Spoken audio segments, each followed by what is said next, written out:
Good morning student. ये class मेरी 11th class, ये जो लेक्चर है वो मेरा 11th क्लास के लिए है। 11th क्लास में हमारा चला हुआ है 5th चैप्टर। तो 5th चैप्टर के अंदर हमने 5.1, 5.2, 5.3, 5.4 और 5.6 ये कंप्लीट कर ली हैं। फिर भी किसी बच्चे की अगर कुछ प्रॉब्लम आती है तो वो मेरे व्हाट्सएप नंबर पे प्रॉब्लम सेंड कर दे। इस वीक में मैं आपके लिए एक स्पेशल डाउट सेशन रखूंगा। क्या रखूंगा? स्पेशल डाउट सेशन रखूंगा। वो डाउट सेशन आपके लिए होगा। आप अपने क्वेश्चन मेरे पास व्हाट्सएप पर सेंड कर दें। वो रखता हूं मैं, कल के लिए रखता हूं। कल को इस चैप्टर की अगर आपको कोई डाउट है तो मेरी व्हाट्सएप पे भेज दें, मैं उसको सोल्व करवा दूंगा। अदरवाइज मैं नेक्स्ट चैप्टर स्टार्ट करवाऊंगा अगले लेक्चर के लिए। तो देखिए ध्यान से, अब ये है थोड़ा सा अलग है। अब जो 5.5 का जो फर्स्ट क्वेश्चन है उसको देखें। If imaginary part of this, इस कॉम्प्लेक्स नंबर का इमेजिनरी पार्ट दे रखा -2 और मुझे प्रूफ करना है कि locus of the point is straight line, कि जो उस पॉइंट का लोकस होगा वो क्या होगा? स्ट्रेट लाइन होगा। ये प्रूफ करना है मुझे। तो आप यहां से इजीली देख सकते हो। स्ट्रेट लाइन के बारे में डिटेल में तो हम स्ट्रेट लाइन चैप्टर आएगा 11th क्लास में, उसमें पढ़ेंगे, लेकिन यहाँ थोड़ा सा जस्ट इंट्रोडक्शन है। स्ट्रेट लाइन के बारे में सिर्फ इतना समझें कि एक ऐसी इक्वेशन, एक ऐसा पोनोमियल टाइप से होता है जो x square y square consider करता है। एक लाइन होती है, एक इक्वेशन जो स्ट्रेट लाइन को रिप्रेजेंट करेगी। अगर मेरा आंसर वो इक्वेशन आती है तो ये स्ट्रेट लाइन हो जाएगी, अदरवाइज स्ट्रेट लाइन नहीं होगी। तो देखिए हम कैसे करेंगे इसके प्रूफ। यहाँ पर इक्वल टू ये 2 है, तो मुझे क्या करना है? इस कॉम्प्लेक्स नंबर का इमेजिनरी पार्ट निकालना है जो किसके इक्वल है? -2 के इक्वल है। तो हम कैसे निकाल लेंगे? 2, मुझे पता कोई भी कॉम्प्लेक्स नंबर किस फॉर्म में होता है?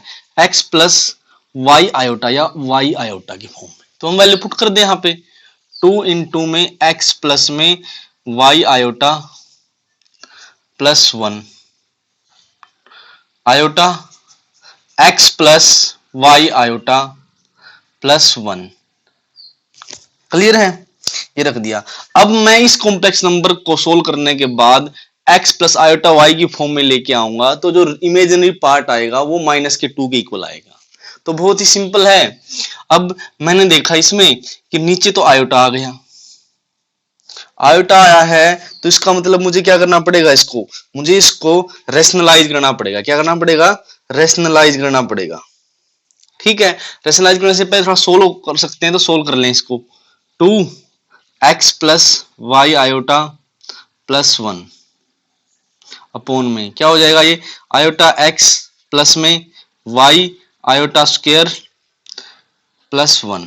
आप देख सकते हैं यहाँ पे आयोटा स्क्वायर क्या हो जाएगा? माइनस के y, तो ये बन जाएगा 2x plus y iota plus 1 upon में आयोटा x माइनस के y प्लस के 1। ये आपके पास ये बन जाएगा। अगर मैं इसको सिस्टमेटिक फॉर्म में लिखता हूं तो कैसे लिखा जाएगा? ये समझते हैं ना? यहां से 2x प्लस में y आयोटा प्लस में 1 अपॉन में 1 माइनस के y प्लस में आयोटा x।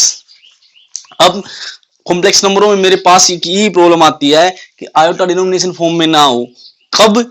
जब मुझे वो a प्लस में b आयोटा की फॉर्म में लेके आना है।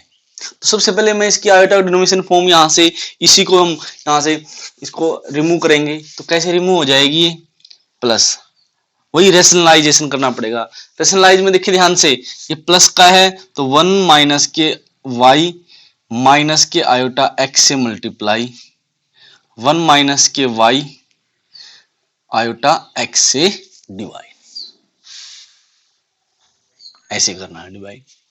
अब डिवाइड करने के बाद आप देख सकते हो इस क्वेश्चन में, अब नीचे a प्लस में b और a माइनस के b का फॉर्मूला बनेगा। यहां फॉर्मूला बनने के साथ ही मेरी प्रॉब्लम सोल्व हो जाएगी। लेकिन अब ऊपर देखें आप ध्यान से, ऊपर क्या बनेगा? ऊपर की जो मल्टीप्लीकेशन है वो बड़ा ध्यान से करनी है आपको। ठीक है,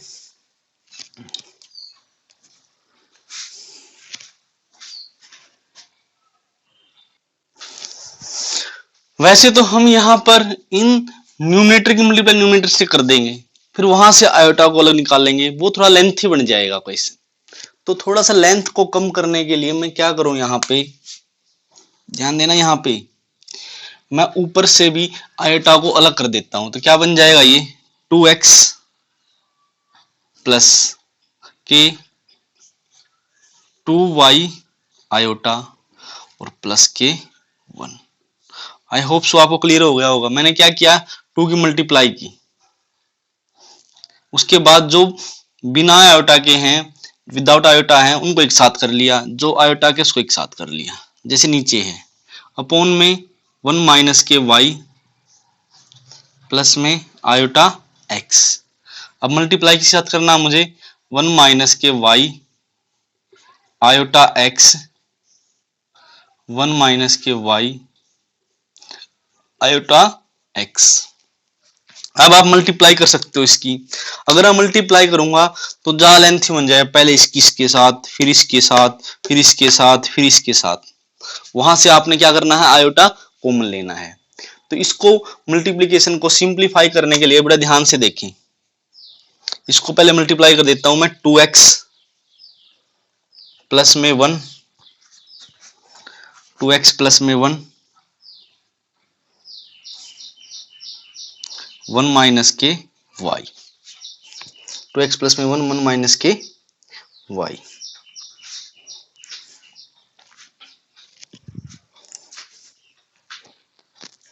प्लस 2xy प्लस आयोटा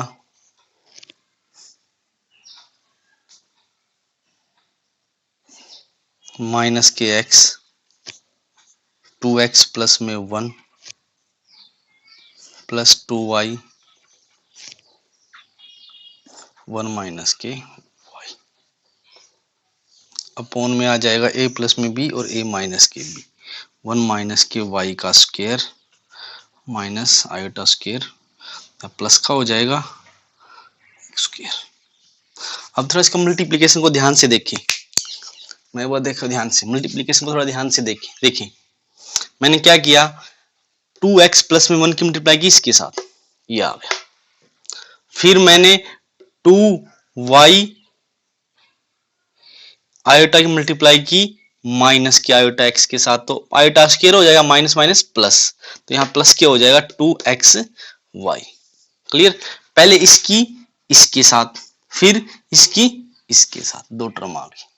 उसके बाद देखें, उसके बाद मैंने मल्टीप्लिकेशन की 2x प्लस में 1 की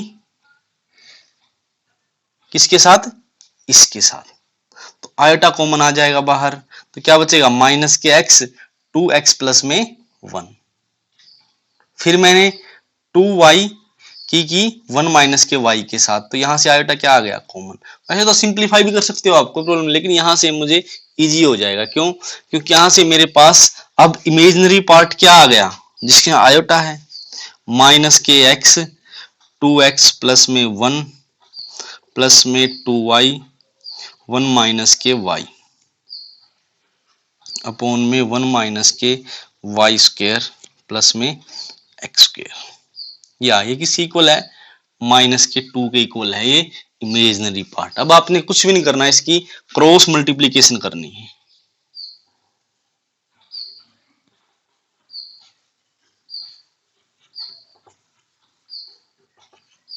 इसी क्रॉस मल्टीप्लिकेशन कर देंगे हम, तो मेरा क्वेश्चन अच्छी तरह से सोल्व हो जाएगा। क्वेश्चन नंबर सेकंड भी ऐसे है। क्वेश्चन नंबर सेकंड में रियल पार्ट दे रखा है इक्वल, तो आपने क्या करना है, ऐसे ही जेड की वैल्यू पुट करके, जो यहां तो मैंने इमेजिनरी पार्ट इक्वल रखा है, उसमें रियल पार्ट क्या करना है, इक्वल रखना है। ओके,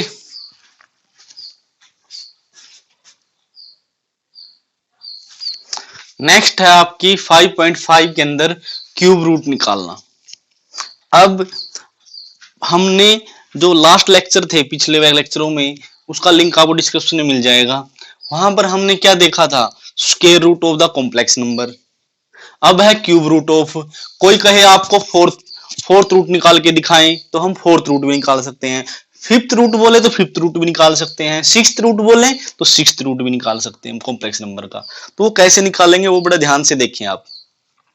जो स्टार्टिंग करनी है क्वेश्चन की उस वो आपने मैंने आपको एक क्वेश्चन कराया polar form of a complex number. तो जैसे अब कॉम्प्लेक्स नंबर की पोलर फॉर्म लिखते हैं ऐसे ही क्यूब रूट निकालते हैं। तो मान लेता हूं मैं एक क्वेश्चन लेता हूं मैं आपके एक्सरसाइज का एक क्वेश्चन नंबर 6 का फर्स्ट पार्ट। उसमें दे रखा है जेड कोई नंबर है -k1 प्लस में आयोटा।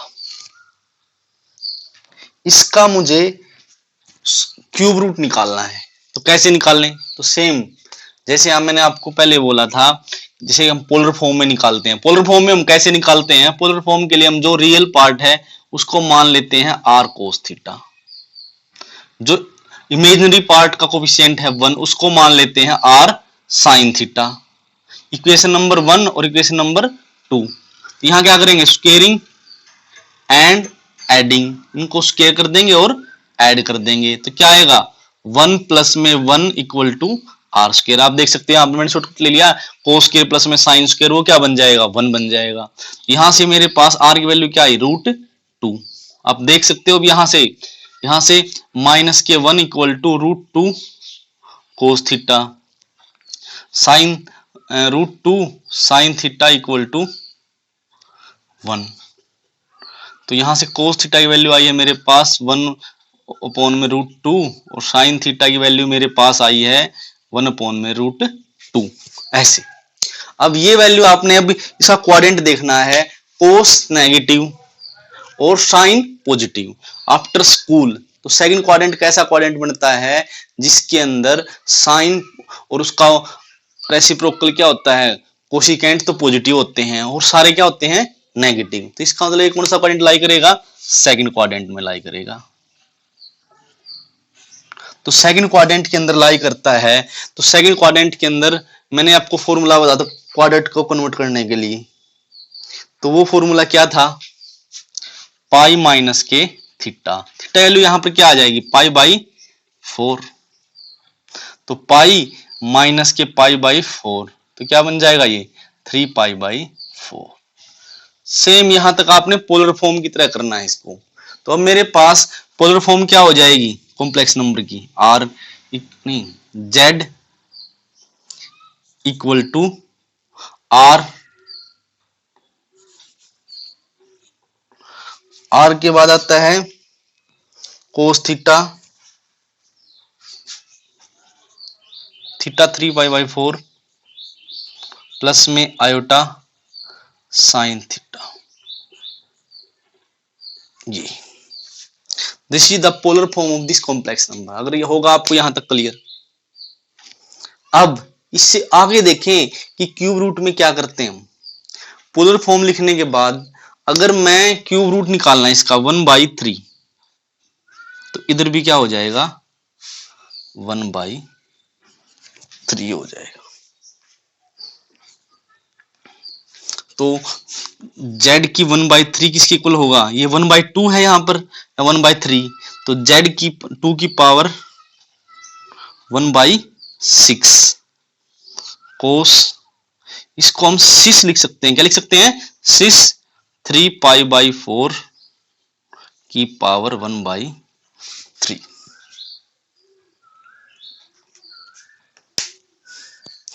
आई होप सो आपको ये क्लियर हो गया होगा। मैंने क्या किया, मैंने यहां पर थीटा वैल्यू निकाल ली 3π/4। कॉम्प्लेक्स नंबर मैंने पोलर फॉर्म में लिखा कैसे, z equal to √2 cos theta plus में आयोटा साइन थीटा। अब मैंने निकाला क्यूब रूट, तो क्यूब रूट क्या कर दिया मैंने बोथ साइड। तो यहां √2 की पावर कितनी है 1/2, 1/3 यहां पे है, तो क्या हो जाएगा 1/6। और इसको हम लिख सकते हैं सिस। कहीं पर भी आपको सिस लिखा मिल जाए मैथ में, उसका मतलब होता है कोस थीटा प्लस में आयोटा साइन थीटा। तो this is the cube root of this complex number.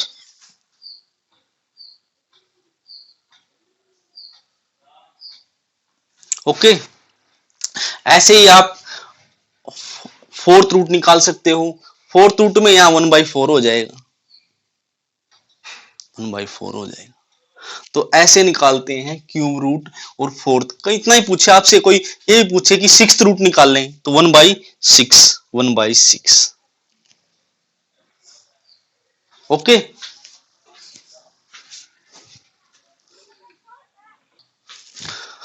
तो अब आप easily cube root, fourth root, sixth root आप निकाल सकते हो। तो ये आपकी 5.5 एक्सरसाइज थी। डिस्क्रिप्शन में आपको इसका फोटो और इसके जो भी हिंट दे रखे हैं मैथ की वो आपको मिल जाएंगे। Okay, thank you.